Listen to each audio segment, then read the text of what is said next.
In 2005, I had some back pain and otherwise was in absolutely good health. My son was in year five at school. There were three of us, my wife Miranda, son Patrick and I, and life was kind of normal with the normal challenges that comes day-to-day living.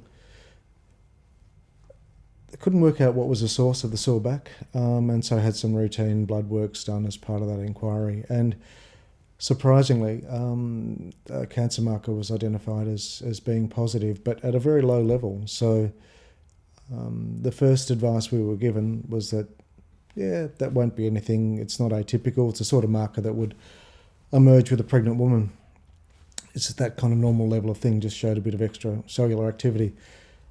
However, each time you kind of went through the testing procedure to knock things out, they weren't knocked out.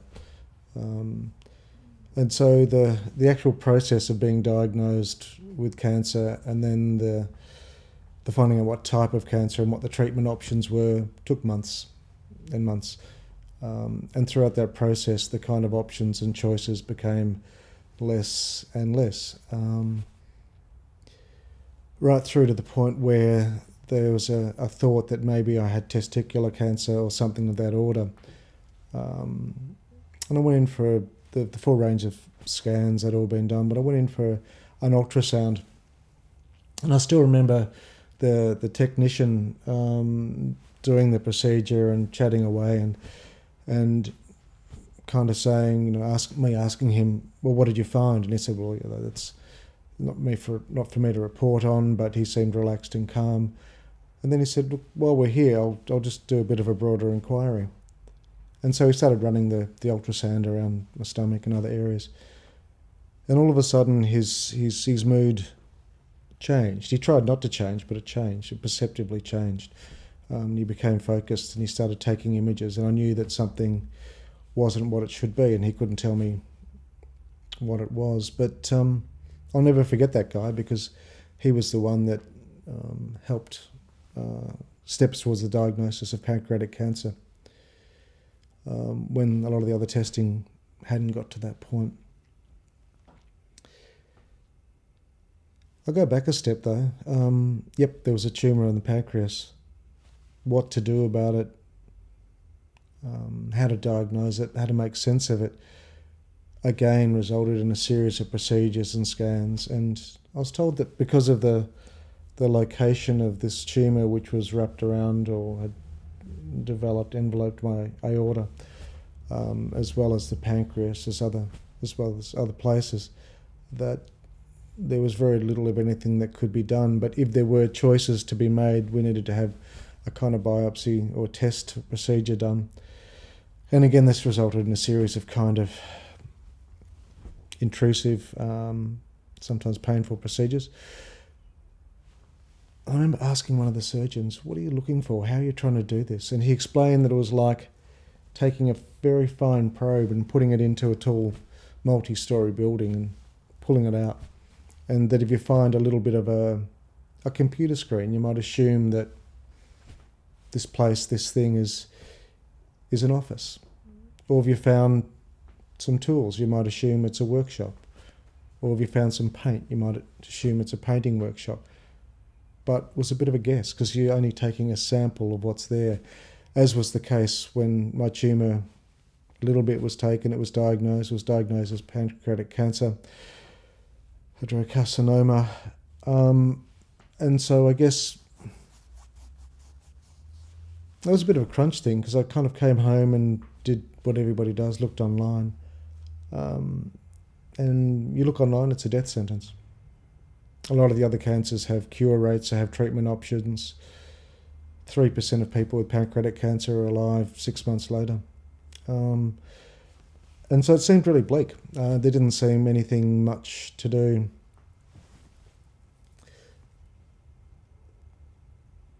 Having said that,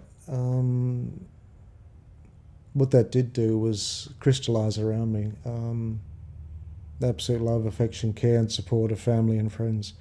Provided hope, provided a lot of people who were kind of shocked, but who quickly kind of mobilised to say, well, 3% survive. Let's make it 4. There was that kind of thought behind that something can be done about this. The question was what and how.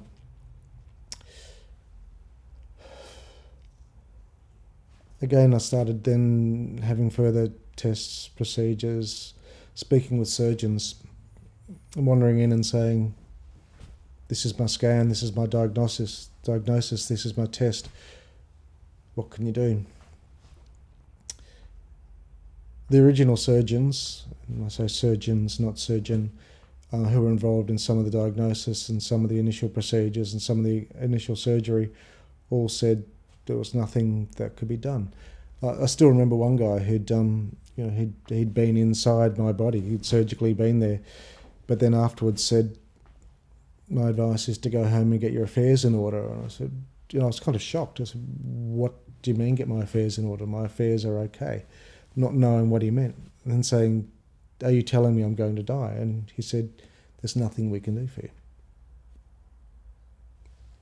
Then became the hunt for the surgeon who would take a different view, who would say, yes, there is something I can do for you. That was difficult, it was challenging. Again, because of the extent of the cancer and the location. And yet throughout this whole process, I was in incredibly good health. I was in better health then than I am now. I was in the best health in the moments before my surgical procedure, but we'll talk about that later. Eventually, I said to a number of surgeons, if you're in my boat, if you're in my situation, who would you go to? What would you do? And a couple of names were put forward. I went to see my GP and asked for a referral to the man who saved my life. And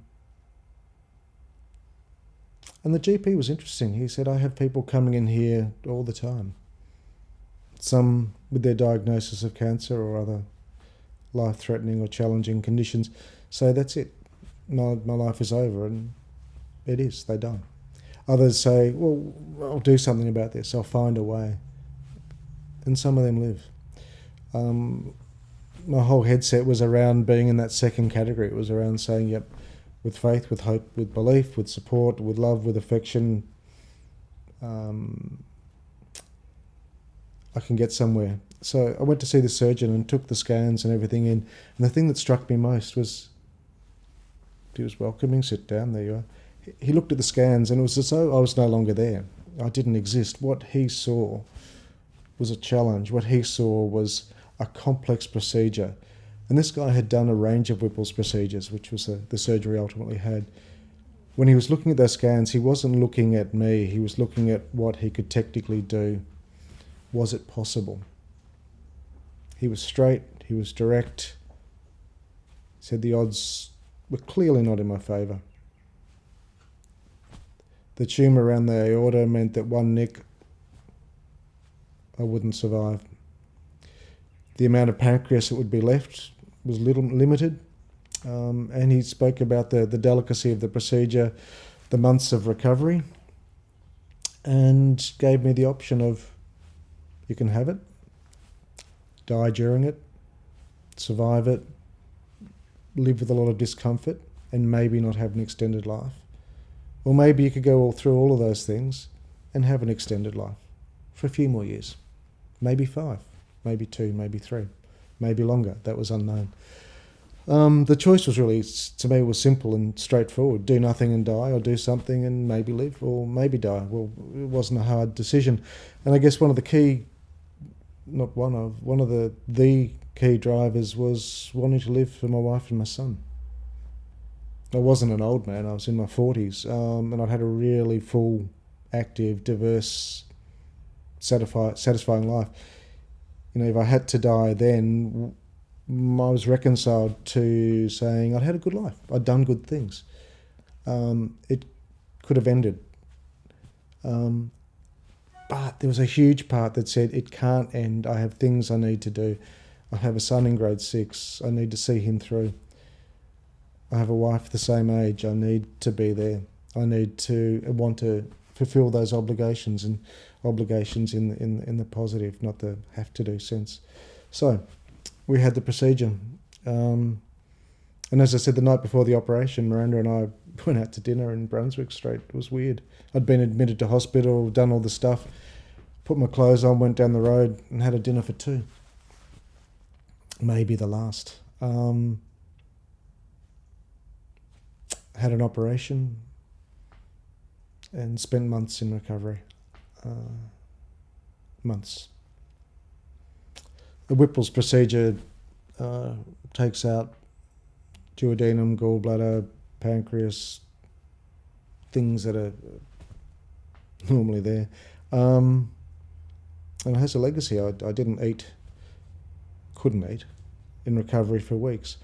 The recovery itself wasn't smooth. I was in intensive care for some time, came back up to the ward. There was ulceration and infection, which resulted in more emergency procedures, fluid on the lungs, a lot of pain. But throughout all of that, there was this one surgeon, Simon, who did the procedure, who came through every day in a quiet, unassuming way, even when things were really feeling bad and looking bad, and saying, it's okay, making progress. I could hold on to that sense of, okay, making progress with the support of people around me, because the battle to find a surgeon, the battle to find a way through the system, the battle to find a person who would do something to give me a chance of life, it was so all-consuming that there was no alternative in my head and my heart other than to live.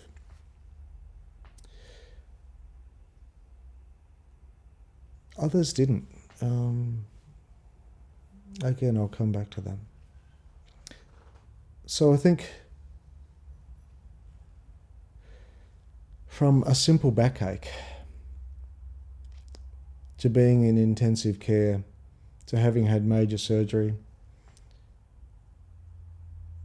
to having to sit down on this very couch with my 9-year-old son and say, I'm very, very sick and I'm going into hospital and I'm having an operation and there's a chance I may not come home, to spending that time with friends and family for a while thinking this could be the last time, to feeling acutely the pleasure of friendship and love, but the fear of loss and living grief, all of those emotions, all of that swirl magnified that need to find a surgeon who would do the procedure when so many wouldn't, when so many said there was no hope, when so many said you'll die. And so being in that place of recovery, I sometimes went back to, they said you would never get here, and here we are. Things have gone backwards, but they'll come forwards again. It was really complex.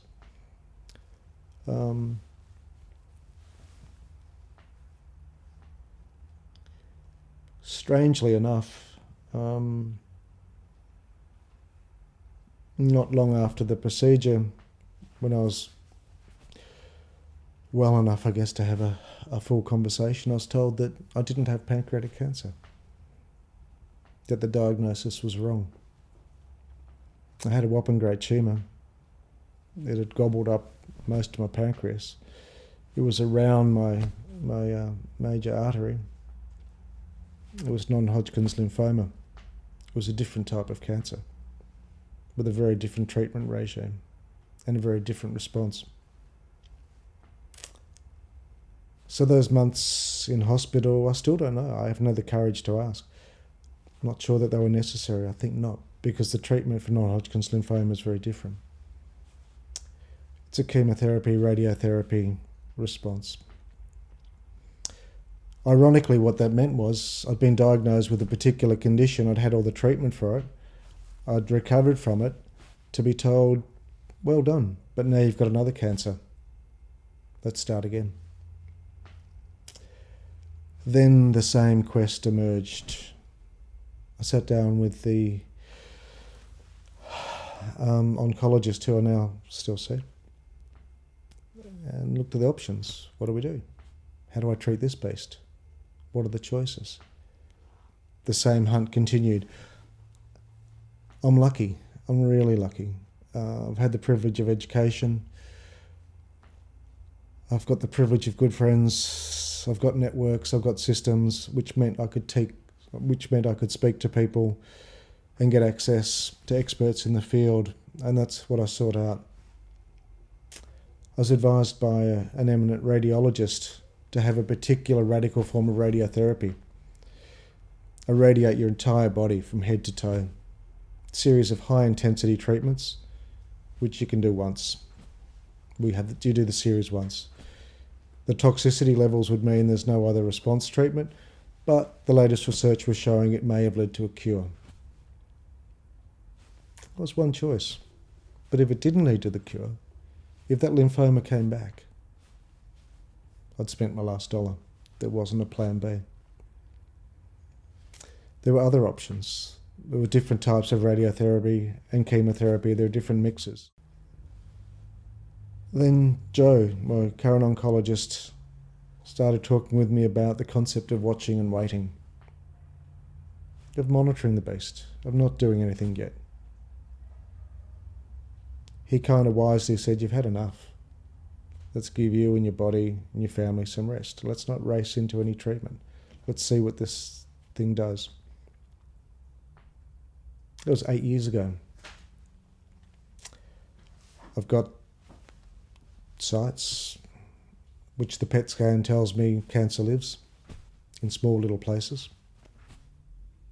It's living quietly. It's not doing anything. It's not causing harm. The medical response options become better and better as we do nothing. So the choice there again is to do something, to do nothing, to wait. I went to a cancer support group for people with lymphoma and sat in the room. At that point in time, I was not the healthiest. There were other people who were much healthier than me in that room. Some of them are now dead. Some of them, their lymphoma flared, took control, it ended their lives. For me, it hasn't. The uncertainty is still there. I live with it. Others have lived with it for many, many years. I'm not unique. It's like a chronic condition that many people live with. But again, this beast of a thing, this cancer, which is different from the one for which I had surgery, is different from the one which kills quickly, is still there, and the choice still rattles around your head. What do you do? And the thing that I did do, and the thing I have done, is find the path, I suppose, to hope. Through the Lymphoma Association, through peer support groups, through Cancer Council, through talking to survivors, through talking to oncologists, through talking to a range of specialists, by getting as much information as possible, and then making the terrifying decision what to do. Throughout the whole journey, there have been options and choices given. Very few specialists have said, this is the path. I think that concept of making choices, of finding hope, of getting support to navigate the system, of understanding your options, of understanding that the oncologists and the surgeons don't have all the answers, but they have different views on what the answer might be. Whether you think you're right or you think you're wrong, you are. And with cancer, whether you think it will kill you or whether you think you'll survive, it's a choice you make. And you add that choice to the options that are there and what the medical system offers. Who knows? Maybe I've had good luck. But I think what I have had is people who've spent the time to give me the choices. And in part because I've forced them to. And as I said, because of the advantage of education and connection, I've had access and been able to have the options put to me and make those choices, and been able to go back and say, I want a second, a third, a fourth, a fifth opinion. Going through the same list of surgeons in a practice and saying, well, your 3 colleagues won't operate, will you?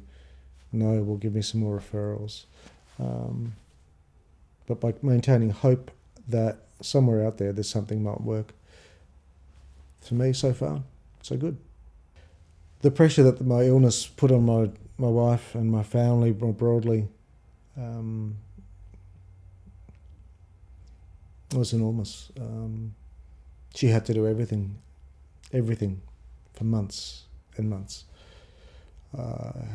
Living in fear of losing her partner and of being alone, and carrying the responsibility of caring for her son and her partner and keeping life going whilst also looking after her ageing parents and all the other things which you do in life.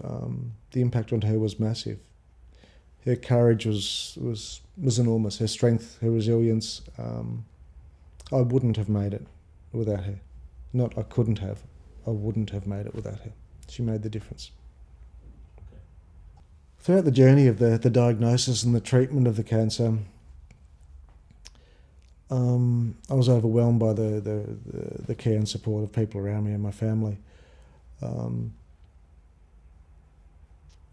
I tried to make the most of every moment of that. But there are times when you get caught up, you get times when the pain or the fear or the anxiety overrides and you draw too heavily on someone or you don't acknowledge someone. So I think when you're sick, when you're tired, when you're emotional, when you're fearful, you don't always behave well. There are things I regret, things I would do differently. But having survived and recovered, I guess one of the things we need to do, what I need to do, is be gentle on myself and say, yeah, it was a pretty hard time, so you don't always get everything right. So there are regrets, just some. The most important bit, or the single bit of advice I could give anyone in the situation: when you don't understand what's being said, ask them to explain it again and again, and take a friend, a support, anyone, because in the shock of the moment, you don't hear. You need someone later to tell you, what did they say, what did they mean, what do you do? But stay hopeful and ask. Just keep asking. But I know that for some people, that's a difficult thing to hear because not everyone makes it. People die. We do. We all die. Life is a slow procession towards death, but with cancer and other conditions where you know and you see those around you die or you progress towards death, that one word, hope, manifests in different ways.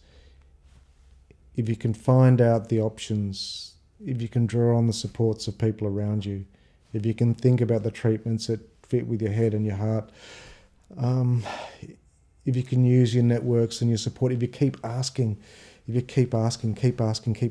find out how the system can best support and help you, then you can actively kind of try and turn that hope into a reality. And if you can't, or if death is part of your journey through this cancerous thing, then it's another story. That's another lot of advice. But for those where you reckon you can make it, just have hope.